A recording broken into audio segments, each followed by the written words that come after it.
नमस्कार दोस्तों, स्वागत है आप सभी को हमारे educational YouTube channel Gurukul science academy. आज हम लोग पढ़ेंगे BSc part 1 first semester physics, component form in to dimensions. क्या होता है टू डायमेंशंस? कहा कि यदि एक वेक्टर v है तो वह vx और vy में क्या होता है, टूट जाता है।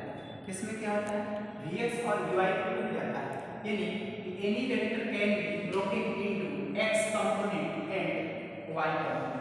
कहा कि जो x कंपोनेंट है और y कंपोनेंट में क्या होता है, टूट जाता है, ब्रोकन हो जाता है, उसको हम लोग क्या कहते हैं, component form in to dimensions कहते हैं। ओके, जैसा कि आपको यहाँ पे फिगर में दिखाया गया है, ये है आपका vx पहला कंपोनेंट है जो कि हॉरिजॉन्टल है, ये है vy जो कि दूसरा कंपोनेंट है जो कि वर्टिकल है। दोनों को मिलाया एक आपको रिजल्टेंट वेक्टर v मिलता है जो कि vx और vy के योग के क्या होता है, इक्वल होता है। यानी कि v मिलेगा जो क्या होगा, vx एंड vy के एडिशंस के बराबर होगा। ठीक है, अब देखते हैं यहाँ से हम लोग cos निकाला, यानी cos थीटा, इसलिए cos थीटा होता है, इसलिए sin थीटा।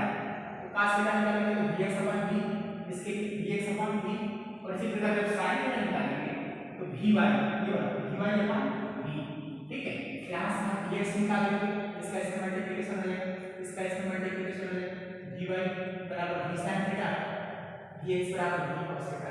ठीक है, यूजिंग पाइथागोरियन थ्योरम, तो v जब निकालेंगे मैग्नीट्यूड ऑफ v निकालेंगे तो vx का स्क्वायर प्लस v का स्क्वायर। यही क्या है कि द मैग्नीट्यूड ऑफ वेक्टर है, यही आपका क्या मैग्नीट्यूड ऑफ वेक्टर। यहाँ पे बच्चों दो केसेस एराइज होते हैं। फर्स्ट केस क्या होता है कि फर्स्ट केस में क्या आपको दिया रहेगा, कंपोनेंट दिया रहेगा। क्या दिया रहेगा? कंपोनेंट दिया रहेगा, वेक्टर का कंपोनेंट दिया रहेगा, तो पूछेगा कि find the magnitude and direction of vector. तो आपसे पूछा जाएगा कि जो वेक्टर दिया गया है उसकी दिशा और उसका परिमाण बताइए। ये वाला फार्मूला रहेगा, अभी हम लोग पढ़े mod of vector v vx का स्क्वायर प्लस vy का square, it is the magnitude of vector. Direction of vector क्या होगा, थीटा निकालेंगे tan थीटा vx/vy हो जाएगा फॉर एंगल थीटा, और उसका एंगल थीटा दिया हुआ है।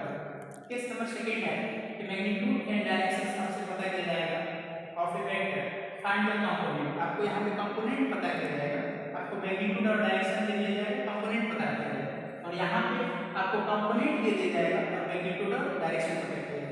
इसमें vx बराबर v cos थीटा हो जाएगा, vy बराबर v sin थीटा। अब पास एक प्रॉब्लम है, न्यूमेरिकल है, जो कि यहाँ पे f में है, f का यहाँ पे 10 यूनिट है। ठीक है, डायरेक्शन ऑफ वेक्टर कितना 60 डिग्री है, विद हॉरिजॉन्टल है। पूछ रहे हैं कि कंपोनेंट ऑफ वेक्टर निकालिए, तो आपको निकालना पड़ेगा यहाँ पे f के लिए fx हो जाएगा, fy हो जाएगा, और f sin थीटा होता है, sin 60 डिग्री का मान होता है 3/2 कट जाएगा, 5/3 हो जाएगा, ये हो जाएगा cos का 1/2 कट जाएगा, 5 आएगा। डायरेक्शन निकालेंगे fy/fx हो जाएगा 5/3 3 यानी tan थीटा बराबर 3, यानी कि थीटा बराबर 3 √3। Okay, thank you.